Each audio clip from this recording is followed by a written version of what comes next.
You ask Tiger to solve. This deals with linear equations with one unknown. The final result is b equals -29/4. Let's solve it step by step.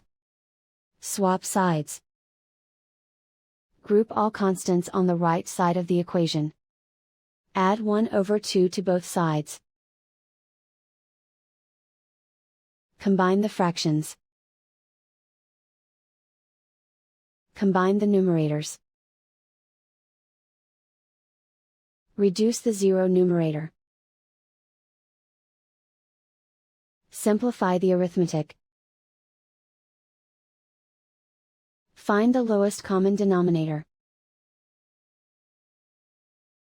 Multiply the denominators. Multiply the numerators. Combine the fractions. Combine the numerators. And so the final result is b equals -29/4.